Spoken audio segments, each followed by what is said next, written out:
नमस्कार, Saanvi creation YouTube चॅनलमध्ये तुमचं स्वागत आहे. तर आज आपण पाहणार आहोत गाऊनची कटिंग. जे तुम्हाला स्क्रीनवर 2 गाऊन शिवलेले दिसत आहे ते मी शिवलेले आहेत. तर असे तुम्हाला जर गाऊन शिवून पाहिजे असतील तर तुम्ही मला इन्स्टावर फॉलो करू शकता. माझी इन्स्टा ID डिस्क्रिप्शनमध्ये मेन्शन केलेली आहे. तर इन्स्टावर फॉलो करून तर अशा प्रकारचे तुम्ही गाऊन परचेस करू शकता, ऑर्डर करू शकता. यामध्ये तुम्हाला साईजनुसार शिवून मिळतील. यात कलर, डिझाईन आणि वेगवेगळ्या पॅटर्ननुसार पण तुम्हाला शिवून मिळेल. तर अशा प्रकारचे गाऊन मी शिवते, तर तुम्ही खरेदी करू शकता. हा आपला बाटिकचा आहे आणि हा पिंकवाला जो आहे तो नॉर्मल कॉटनमध्ये आहे. तर प्राईसनुसार मी मेन्शन केलेलं आहे इन्स्टाला. तर आता आपण कटिंगला सुरुवात करणार आहोत गाऊनच्या कटिंगला. तर हा 3 मीटरचा कपडा आहे. 3 मीटर कपडा लागतो आपल्याला गाऊनसाठी. तर हा फोल्ड केलेला आहे. आता आपण हा लांबीप्रमाणे घडी करून घेणार आहोत व्यवस्थित. हा 4 पदरी कपडा आहे आपला. फोल्डेड साईड आपण आपल्या बाजूला ठेवणार आहोत. अशा प्रकारे घडी करून घ्यायचं आणि फोल्डेड साईड आपल्या बाजूला ठेवायची आणि ओपन साईड आपल्या समोरील बाजूला ठेवायची. तर तुम्ही हे 4 लेअर पाहू शकता. अशा पद्धतीने पुढचा आणि मागचा भाग आपण एकत्रच कट करणार आहोत, वेगवेगळा कट करणार नाही. जसं आपण ड्रेसचा वरची कुर्ती कट करतो तशा पद्धतीनेच असं आहे हे नाईटीचं म्हणजे गाऊनचं कटिंग. मार्किंग पण तशाच पद्धतीने आहे. तर आपण आता व्यवस्थित अंथरून घ्यायचं, हाताने साफ करून घ्यायचं जेणेकरून कुठेही घडी राहणार नाही आणि व्यवस्थित कपडा कट होईल आपल्याकडून. जर कुठे घडी राहिली तर कपडा व्यवस्थित कट होत नाही, खालीवरी पण होऊ शकतो. तर आपण आता गाऊनची उंची घेणार आहोत 53 इंच. तुम्ही बघू शकता स्क्रीनवर 53 इंच. तर मी शिलाई मार्जिन ॲड करून 55 इंचावरती मार्क करत आहे. तर आपण आता 55 इंचावरती जे मार्क केलेलं आहे त्या ठिकाणी आपण सरळ रेष आखून घेत आहोत. अशा पद्धतीने जी सरळ रेष आहे तो कपडा लगेचच कट करायचा नाही, सरळ रेषेचा खालचा नंतर कट करायचा शिवून झाल्यानंतर आणि मगच फोल्ड करून घ्यायची खालून गाऊन. 6.5 इंच आपण शोल्डर घेणार आहोत. मी आता 6.5 इंचावरती मार्क करत आहे. अशा पद्धतीने 6.5 इंच आणि आर्म होल जेवढं शोल्डर आहे तेवढंच 6.5 इंचावरती शोल्डर आणि 6.5 इंचावरती आर्म होल. तर मी अशी चौकोन करून घेणार आहे. सरळ रेष आणि आडवी रेष अशी आखून घेणार आहे व्यवस्थित. अशा पद्धतीने आता आपण आर्म होलची मार्किंग करणार आहोत. आर्म होल मागचा 1.5 इंचावरती आणि समोरचा 1 इंचावरती घेणार आहोत. हा लूज असतो, ब्लाऊजला जशाप्रमाणे असतो तसा नसतो. तर लूज ठेवायचा कधी पण आर्म होल गाऊनमध्ये. अशा पद्धतीने आर्म होलची मार्किंग झालेली आहे आपली. जो आपला भाग आहे आर्म होलच्या समोरचा त्या भागामध्ये आपण बाहीची कटिंग करणार आहोत.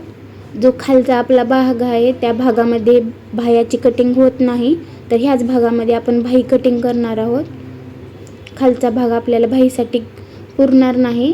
तर आपण आता गळा रुंदी पाहणार आहोत. आपली गळा रुंदी आहे 2.5 इंच. 2.5 इंचावरती मार्क करायचं. खालच्या साईडला पण 2.5 इंचच ठेवायचा. अशी सरळ रेष आखून घ्यायची व्यवस्थित. तर आपला समोरचा गळा आहे 7 इंच. अर्धा इंच ॲड करून शिलाई मार्जिनचा मी 7.5 इंचावरती मार्क केलेला आहे आणि मागचा आहे 5 इंच. तर मी शिलाई मार्जिन ॲड करून 5.5 वरती मार्क केलेला आहे. ही अशी सरळ रेष आखून घ्यायची आणि एक चौकोन बनवून घ्यायचा व्यवस्थित. अशा पद्धतीने चौकोन बनवायचा. मागचा आणि पुढच्या दोन्ही गळ्याची मार्किंग मी समोरच्याच कपड्यावरती करत आहे, वरच्याच. तर अगोदर आपण हा बॅक नेकचा आणि ह्या फ्रंट नेकचा लाईन आहे आणि हे शोल्डर आणि हे आर्म होलचा भाग इकडचा. आपण आता चेस्टसाठी मार्किंग करणार आहोत. आपली चेस्ट आहे 34 इंच. 34 इंच, 34चा अर्धा 17, 17चा अर्धा 8.5. कधी पण चौथा भाग घ्यायचा, कोणता पण माप टाकताना चौथा भाग घ्यायचा. 8.5 इंचावरती मी मार्क करत आहे. 2 इंच लूजिंग ठेवायची. कोणता पण गाऊन शिवताना 2 इंच लूजिंग ठेवायची. 2 इंच लूजिंग ठेवून आपण 10.5 इंचावरती मार्क करत आहोत. 10.5 इंच आणि 1.5 इंच शिलाई मार्जिन ॲड करून 12 इंचावरती मी मार्क केलेला आहे. अशा पद्धतीने आता आपण शोल्डरपासून इनस्टेप अशी ठेवून घ्यायची आणि 15 इंचावरती मार्क करायचं आणि नंतर वेस्टचं आणि नंतर 24 इंचावरती हिपची मार्किंग करायची. अशा पद्धतीने जे आपण वेस्टची मार्किंग केलेली आहे त्या मार्किंगला आपण सरळ करून घेऊया, म्हणजे आपण त्याची मार्किंग व्यवस्थित करू शकतो लूजिंग वगैरे ॲड करून. तर ही आपली हिपची लेंथ आहे. अशा पद्धतीने आता आपण वेस्टची मार्किंग करणार आहोत. आपलं वेस्ट आहे 32 इंच, 32चा अर्धा 16, 16चा अर्धा 8 इंच. 8 इंचावरती मार्किंग करायचं. तुम्ही बघू शकता 8 इंच ठेवायचं आणि मार्क करायचं. अशा पद्धतीने 8 इंच, 2 इंच लूजिंग आणि 1.5 इंच शिलाई मार्जिन ॲड करून मी 11.5 इंचावरती मार्क केलेलं आहे. आता आपली वेस्टची मार्किंग झालेली आहे. अशा पद्धतीने आता आपण हिपची मार्किंग करत आहोत. हिप साईज आहे आपला 38 इंच. आपला हिप साईज 38, तर 38चा अर्धा 19 आणि 19चा अर्धा घेणार आहोत. आता 9.5 इंच, 9.5 इंचावरती मार्क करत आहोत. आता अगोदर 9.5 इंचावरती मार्क करायचा आणि 2 इंच लूजिंग ॲड करून 9.5, 10.5 आणि 11.5 पर्यंत आपली लूजिंग असेल इंचापर्यंत आणि 1.5 इंच शिलाई मार्जिन ॲड करून 13 इंचावरती मी मार्क केलेला आहे. अशा पद्धतीने आता हे आपण डॉट जे आहे ते स्केलच्या सहाय्याने जॉईंट करून घेणार आहोत. अशा पद्धतीने जॉईंट करायचं. अगोदर आपण शिलाई मार्जिनचे डॉट जॉईंट करायचं आणि नंतर फिटिंगचे पॉईंट जॉईंट करून घ्यायचा. गाऊनचा घेर नेहमी व्यवस्थित ठेवायचा, जास्त पण ठेवायचा नाही आणि कमी पण ठेवायचा नाही. आता आपण शिलाई मार्जिनचे पण पॉईंट जॉईंट करून घेणार आहोत. अशा पद्धतीने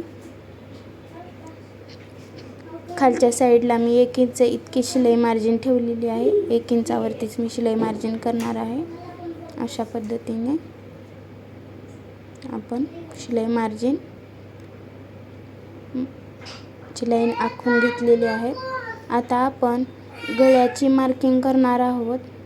तर आपण गळ्याची मार्किंग 7.5 इंचावरती केलेली आहे. तर आपला फ्रंट नेक आहे व्ही नेक.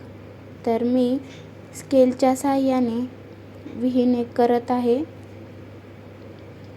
व्यवस्थित व्ही नेकची रेष मारून घेणार आहे. एकदम व्यवस्थित रेष मारून घ्यायची. आपण कुठला पण गळा करू शकता आणि मागचा गळा आपण गोल ठेवणार आहोत. समोरचा गळा व्ही गळा ठेवणार आहोत. तर आपली मार्किंग आता झालेली आहे. आपण बाह्याची मार्किंग करणार आहोत. तर आपल्याला बाही ही रेडी आपल्याला 5.5 इंच पाहिजे. तर मी 1 इंच शिलाई मार्जिन ॲड करून 6.5 इंचावरती मार्क करणार आहे. अशा पद्धतीने 6.5 इंचावरती मार्क करायचं. अर्धा इंच फोल्डिंगसाठी समोरच्या बाजूला आणि फिटिंगसाठी अर्धा इंच अशा पद्धतीने आपला दंडघेर आहे 12 इंच दंडघेर. तर कधी पण अर्धा घ्यायचा दंडघेर. तर 6 इंचावरती मार्क करणार आहे. अशा पद्धतीने 6 इंचावरती मार्क करायचा. नंतर 2 इंच लूजिंग ॲड करून 8 इंचावरती मार्क करत आहे, तुम्ही बघू शकता. आणि मी शिलाई मार्जिनसाठी 1 इंचच ठेवणार आहे, म्हणजे 9 इंचावर पूर्ण बाहीची मार्किंग करणार आहे मी. तर हे आपण आता जॉईंट करून घेणार आहोत. स्केलच्या साहाय्याने जॉईंट करून घ्यायची रेष व्यवस्थित. कधी पण खालचा जो भाग आहे तो जास्त ठेवायचा. फिटिंग केल्याच्या नंतर आपण खालचा भाग कट करून घेऊ शकतो. जर कमी पडला तर त्याला काही करू शकता येत नाही. अशा प्रकारे गोलाई द्यायची बाह्याची व्यवस्थित. गोलाई देऊन घेतलेली आहे. तर आपली ही बाहीची पण मार्किंग झालेली आहे. अशा प्रकारे आपण पूर्ण गाऊनची मार्किंग केलेली आहे. नेक्स्ट व्हिडिओमध्ये आपण ह्याची कटिंग पाहणार आहोत. व्हिडिओ आवडला असेल चॅनलला सबस्क्राईब करा, बेल आयकॉनला प्रेस करा, शेअर करा, लाईक करा. Bye bye.